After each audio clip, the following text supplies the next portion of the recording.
ఆది కాండము 1 అధ్యాయము 27-28 వాక్యం చెప్తుంది, మానవిక నిర్మాణము ఏ రీతిగా నిర్మాణం చేయబడ్డాయి. ఈరోజు చాలామంది మానవుడు ఏ రీతిగా నిర్మాణం చేస్తాడో, చాలామందిని ఒక లోకస్తులు అడిగితే మరి కొంతమంది కాళ్ళలోంచి, కొంతమంది చేతిలోంచి, కొంతమంది తలలోంచి అలా పుట్టారంటారు.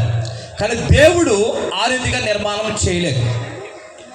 దేవుడు ఏ రీతిగా నిర్మాణం చేస్తాడంటే, ఒక మట్టిని తీసుకొని, తెలుగులో అయితే మట్టి ఉంది, ఇంగ్లీష్లో అయితే డస్ట్ అని ఉంటుంది, అంటే బూడిద. ఆ యొక్క డస్ట్ అంటే దుమ్ము, అసలు ఎందుకు పనికిరాని దాంట్లోంచి తయారు చేసి ఆయన యొక్క స్వరూపంలో మానవుడు నిర్మాణం చేస్తాడు.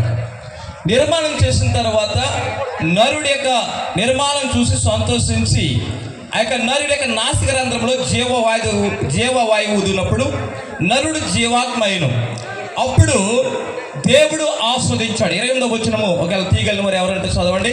28వ వచనంలో ఒక మాట, చాలా ప్రాముఖ్యమైన మాట ఉంటుంది. దేవుడు వారిని ఆస్వాదించెను. ఎట్లనగా, మీరు ఫలించి అభివృద్ధి పొంది విస్తరించి భూమిని నిండించి దానిని లోపర్చుకునడి. దేవుడు ఎందుకు నిర్మాణం చేస్తాడు మానవులు అంటే కనుక, మొదట ఆస్వాదించాడు, ఫలించమన్నాడు, విస్తరించమన్నాడు, తర్వాత భూమిని దాన్ని లోపర్చుకోమన్నాడు. ఈరోజు మానవులు ఫలించటము అన్నీ చేస్తారు, కానీ భూమిని దాన్ని లోపర్చుకోవటము చేయట్లేదు. లోకమే మానవుని లోపర్చుకునే పరిస్థితి. దేవుడు ఆస్వాదించాడు. ఈ ఆస్వాదించిన ఈ బిడ్డలు శాశ్వత కాలం కూడా ఆస్వాదించబడిన వారు. ఆమేన్. ఏమంటే మనల్ని ఆస్వాదించాడు దేవుడు, మళ్ళీ ఆస్వాదం మారదు. చాలా మంది అనుకుంటారు, ఆస్వాదించిన తర్వాత ఇక్కడ వేసిన అత్యంతలు కొన్ని రోజులు పాడైపోతుంటాయి, పువ్వులు వేస్తే పువ్వులు పాడైపోతాయి.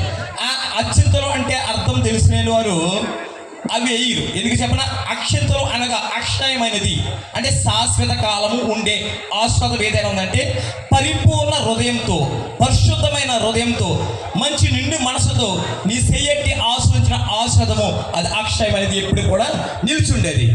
అందుకనే దాన్ని శాశ్వతంగా మన దేవుడు ఆస్వాదించాడు. కానీ ఆస్వాదము ఉండాలి అంటే కనుక మనం ఈ లోకంలో జీవించేంత కాలము దేవునికి విధేయత కలిగి ఉండాలి. ఆది కాండము 2 అధ్యాయము 18 నుంచి మనము 24 వచనాలు మనం చూస్తుంటాం. దేవుడు మానవుడిగా, నరుడు ఒంటరిగా ఉండట మంచిది కాదు.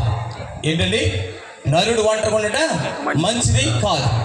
అయితే చాలా మంది అనుకుంటారు, ఒంటరిగా ఉంచినప్పుడు యవనస్తులంటే ఒంటరి వాడికి తొంటరి ఆలోచనలు వస్తాయి. ఏమొస్తాయండి ఒంటరి వాడికి? ఏమొస్తాయి?